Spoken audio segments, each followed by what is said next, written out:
pendapat saya. Ya. Bagaimana menurut saya? Ya. Itu sudah biasa itu. Ya, sudah terjadi hal-hal seperti itu yang biasa di bangsa Indonesia. Ya, karena dibiarkan atas istilah mayoritas minoritas. Ingat itu, istilah mayoritas minoritas. Banyak orang yang tidak paham istilah mayoritas minoritas itu, ya kan? Nah, kalau istilah mayoritas minoritas itu selalu dipakai dan para penceramah-penceramah radikal ujaran kebencian ini terus dibiarkan, ya ini tidak akan pernah berhenti.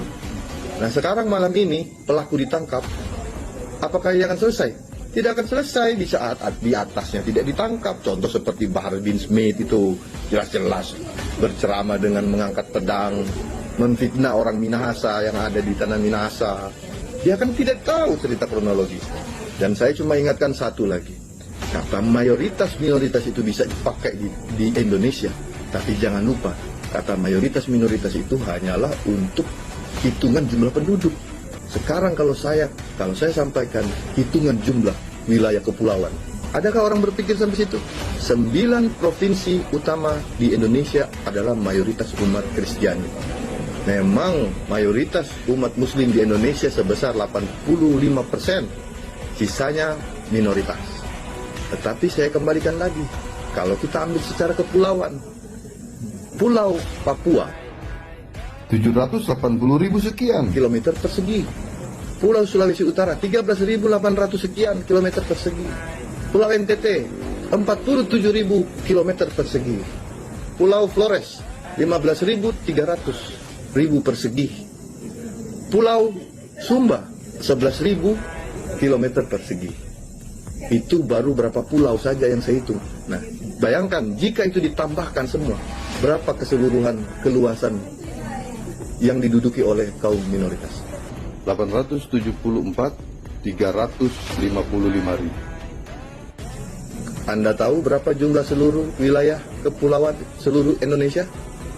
Hanya 1.900.000. Jadi tidak ada istilah itu mayoritas minoritas.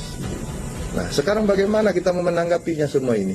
Coba kita mulai berpikir bagaimana solusinya. Pemerintah lah yang harus tegas. Tidak bisa rakyat dibiarkan selalu terikut dengan suasana seperti ini. Kayak sekarang, kawan-kawan basudara dari Indonesia Timur mulai bergerak, mendatangi Tangerang. Mau jadi apa? Mau jadi perang saudara? Mau jadi perang agama? Saya mau pesan sama basudara yang ada di Jakarta, jangan terpancing.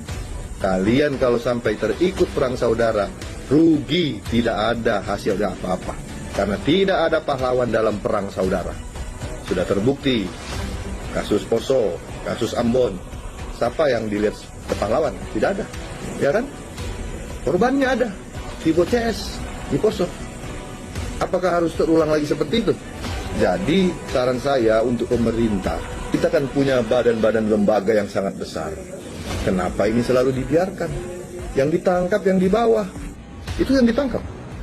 Tetapi di atas ini penceramah-penceramah radikal dan penceramah-penceramah pengujaran kebencian terus dibiarkan. Bahkan saya lihat penuh dengan kemewahan.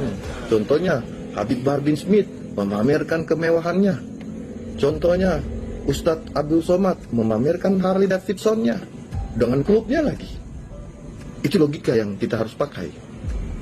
Jadi kita harus mengambil pemikiran antara kata mayoritas minoritas itu hanya sebagai jumlah penduduk, tetapi jumlah wilayah itu belum kita tambah dengan Batak dengan Kalimantan. Jumlahnya saja belum ditambah dengan Kalimantan dan Batak sudah 800.355 km persegi. Berarti kalau ditambahkan mungkin 1 juta atau 900. Jadi sekarang saya mau tanya, mayoritas minoritas itu berlaku untuk masyarakat, untuk jumlah penduduk, atau untuk kepulauan? Nah, kalau sampai minoritas ini merasa selalu dilecehkan seperti ini, merasa tidak pernah mendapatkan keadilan, dan mereka mengikuti pembela Papua, apakah kita harus terpancing di situ? Jadi untuk pemerintah ya jangan sampailah. Kalau seandainya Indonesia Timur bersatu dan meminta, jikalau tidak ada keadilan seperti ini terus-menerus, mereka meminta untuk referendum, apakah kita harus terpecah belah seperti itu? Dan sementara hanya mungkin 3 juta orang radikal yang ada di Jakarta pada khususnya dibiarkan bebas begitu saja. Ngerti nggak maksud saya? Jadi sekarang yang mayoritas minoritas apa? Melalui kepulauan kita orang Kristen dan agama non Muslim itu adalah mayoritas kepulauan. Ya, ini berbahaya kalau mereka sampai berteriak meminta keadilan dan keadilan tidak pernah kunjung datang. Dan mereka meminta undang-undang internasional PBB untuk mengajukan referendum. Apakah Indonesia harus hancur seperti itu? Cuma karena 4 juta orang yang terpapar atau 3 juta atau 33 juta menurut BNPT yang terpapar radikalisme. Butuhnya ketegasan oleh pemerintah untuk mengatasi hal ini. Akarnya yang harus dicabut. Akarnya yang harus dihilangkan, bukan korban pemaparan daripada paham-paham radikal yang terjadi. Contohnya Anies Baswedan jelas-jelas memakai politik identitas di saat pemilu kemarin, jelas kan? Nah, itulah yang dimaksud Pak Jokowi. Nah, di sini kita bisa menangkap Pak Jokowi sudah menjalankan, berusaha apa yang dia bisa lakukan. Kita berharap Pak Prabowo nanti di bulan Oktober setelah dilantik, beliau dapat menindak sesuai dengan untuk keutuhan NKRI yang sesungguhnya. Jadi kembali ke kesimpulan, kita boleh minoritas di jumlah penduduk, tetapi pemerintah jangan pernah lupa kita bagian mayoritas di jumlah kepulauan, dan itu wilayah kepulauan negara Republik Indonesia yang jumlahnya seluruh wilayah kepulauan Republik Indonesia sebesar 1.900.000 sekian. Sedangkan hanya daripada Pulau Papua, Sulawesi Utara, NTT, Flores, dan Sumba itu jumlahnya sudah 874.000 sekian. Belum tambah Bali, belum tambah Batak, belum tambah Kalimantan. Berarti total kita ini adalah 1 juta kilometer persegi untuk mayoritas di Indonesia. Kita bisa pakai cara intelektual. Indonesia Timur bisa bersatu di sana. Indonesia Timur bisa mengangkat suara, bersatu, nuntut keadilan secara intelektual, tidak perlu sampai terpancing dalam perang agama, apalagi perang saudara, karena kita sama-sama Indonesia. Untuk jumlah penduduk kita memang minoritas, tetapi jangan lupa untuk jumlah kepulauan, luas kepulauan, kita adalah mayoritas.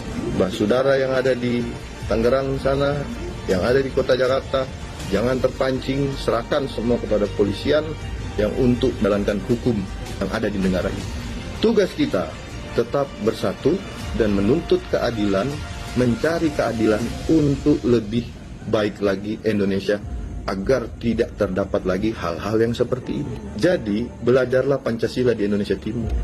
Karena di Jakarta sana, khususnya di ibu kota, khususnya di daerah Jawa Barat, pemaparan radikal ini sudah sangat sistematif dan masif. Ada lagi yang ditangkap? Saya rasa sudah cukup. Terima kasih untuk tanggapan dari Panglima Besar Panglima Kasio atas kejadian-kejadian yang terjadi di... Salam saudara-saudara, terima kasih sudah menonton video ini dari awal pertengahan sampai selesai. Kiranya Tuhan Yesus memberkati kita semuanya. Amin. Kita sudah mendengarkan tanggapan dari seorang Andi Rompas, yaitu Panglima Mangune, terkait dengan intoleran yang semakin merajalela. Bagaimana yang menjadi korban adalah minoritas, khususnya orang-orang Kristen. Gereja-gereja ditutup dan peralatan rumah ibadah dirusak, dan orang-orang Kristen yang beribadah menjadi korban intoleran itu sendiri. Dan hal ini bukan hanya terjadi sekali dua kali, tetapi terjadi secara terus-menerus. Nah, teman-teman, kita sudah dengar apa yang disampaikan oleh Panglima Mangune.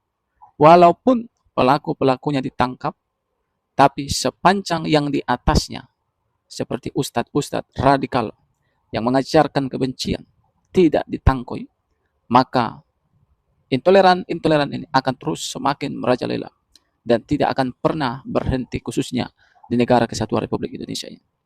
Mereka lah yang akan mengakibatkan NKRI ini rusak. Kenapa bisa rusak? Kenapa bisa terpecah belah? Ya itu dia tadi.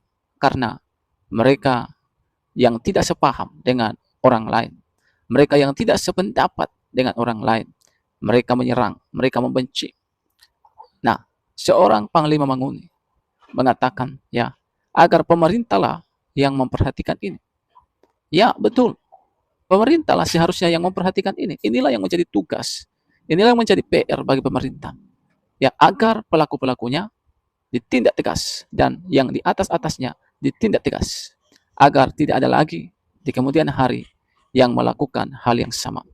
Karena pelaku-pelaku kaum radikal ini tidak semua mereka adalah Muslim, tetapi mereka hanyalah segelintir orang. Tetapi kalau segelintir orang yang disebut dengan intoleran ini dibiarkan, maka ini akan merajalela dan mereka akan menyebabkan NKRI ini rusak dan agama satu dengan agama yang lain akan terjadi perpecahan. Nah, sebelum hal yang tidak baik, yang tidak diinginkan ini terjadi, kita berharap kiranya pemerintah memperhatikan dan pemerintah tegas terhadap hal ini. Nah, teman-teman, apa yang menjadi komentar saudara? Silakan isi di kolom komentar. Kiranya video ini boleh membuka mata kita dan video ini boleh memberikan informasi penting bagi kita.